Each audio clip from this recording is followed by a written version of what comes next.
Bonjour à tous, c'est Chronique de l'Atlas. Après un match au scénario complètement dingue, le PSG a réussi à se qualifier en demi-finale de Champions League pour la première fois depuis l'ère Qatari. Mais attention, c'est vrai qu'on a vu des très belles choses, mais quand j'entends que Tuchel dit que le PSG a fait un très bon match, je pense qu'il est quand même loin de la réalité. Après c'est vrai que le plus important c'est la qualification, mais on voit qu'il y a tout le monde qui a retenu les 5 dernières minutes et il y a personne qui retient les 90 premières. Parce qu'à un moment donné, quand tu sais que normalement Paris devrait jouer contre l'Atlético en demi-finale, faut être réaliste. Si les Parisiens jouent de la même façon contre les Colchoneros, ça risque vraiment d'être très compliqué. Donc dans cette vidéo je vais revenir sur le bon, mais surtout sur le mauvais dans ce match, parce qu'il y a beaucoup de choses à corriger de la part des Parisiens s'ils veulent aller plus loin dans cette compétition.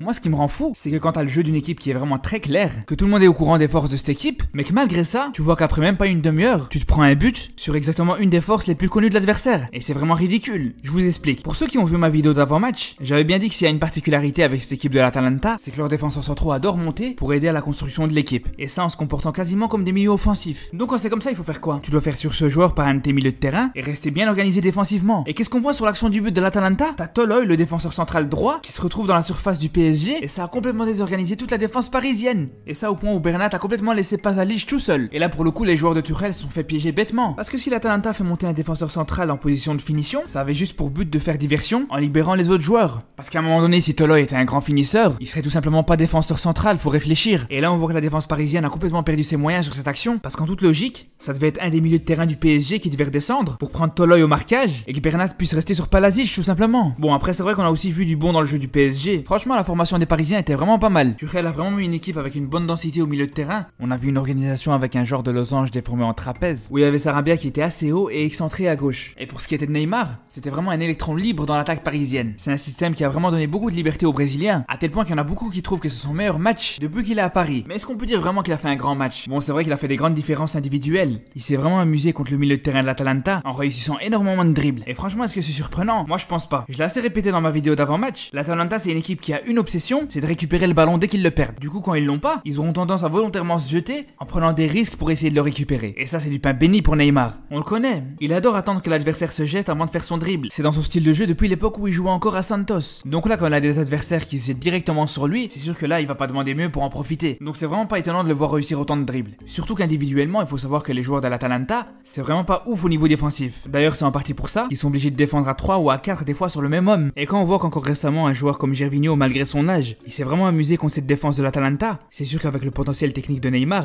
c'est vraiment pas étonnant qu'il en fasse autant. Mais perso, vous allez trouver peut-être que je suis dur, mais je trouve que malgré ça, on peut pas être content de son match. Parce que c'est bien beau de réussir un petit pont à 30 mètres du but adverse sur le deuxième attaquant de l'Atalanta, mais si c'est pour rater les occasions qu'il a ratées dans ce match, on a ni besoin de petit pont ni de grand pont. Juste cadre tes tirs. Parce qu'à un moment donné, le fait de faire des différences à plusieurs dizaines de mètres du but adverse, c'est super pour le spectacle, mais ça te fait perdre beaucoup d'énergie. Et du coup, quand tu vas arriver devant le but, tu vas pas réussir à cadrer. Parce que s'il avait été plus précis devant le gardien de l'Atalanta, franchement, il aurait pu régler l'affaire en première mi-temps. Après, quand tu réussis le plus dur pour rater le plus facile, ça peut s'expliquer par plusieurs choses. On peut parler du mental bien sûr, mais il faut pas oublier que le PSG manque aussi de rythme par rapport à l'Atalanta. Contrairement aux Italiens, les Parisiens ont quasiment 4 mois où ils ont eu aucun match. Et d'ailleurs c'est pour ça qu'on a vu que le joueur du PSG qui a qualifié son équipe, c'est peut-être le plus nul, mais c'est celui qui est rentré le dernier donc qui était le plus frais physiquement. D'ailleurs un autre joueur qui a fait du bien avec sa fraîcheur bien sûr c'est Mbappé. Son entrée elle a obligé l'Atalanta à reculer et quand on connaît l'équipe italienne, on sait que le fait de reculer c'est complètement contre nature pour eux. Et bien sûr même sur le plan individuel, Mbappé a beaucoup dynamisé ce côté gauche. C'est pour ça que si Tuchel garde la même compo avec Mbappé à la place de Sarabia à gauche, franchement ça peut faire très mal en demi-finale. Mais il faut quand même insister sur une chose, parce que je vois que personne n'en parle, c'est que quasiment en même temps que l'entrée d'Mbappé, on a aussi vu la sortie de Gomez sur blessure. Et comme j'avais dit avant le match, pour moi c'est le joueur qui est le plus indispensable à son équipe. Et pour le coup après sa sortie, on n'a plus du tout vu l'Atalanta construire comme il le faisait depuis le début du match. Et pour moi il y a rien à dire, c'est en grande partie à cause de la sortie de Gomez.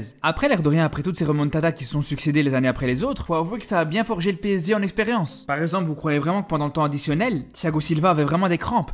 Mais bien sûr que non. Et là, ce qui a fait la différence, c'est qu'on avait une équipe de l'Atalanta qui est encore un petit bébé en termes d'expérience dans cette compétition. Mais bon, on se retrouvera pour les demi-finales du PSG, qui sera sûrement contre l'Atlético, pour voir si les Parisiens ont l'expérience pour se mesurer à un morceau aussi gros. En attendant, je vous dis à ce week-end pour l'analyse de Barça-Bayern, et d'ici là, prenez soin de vous.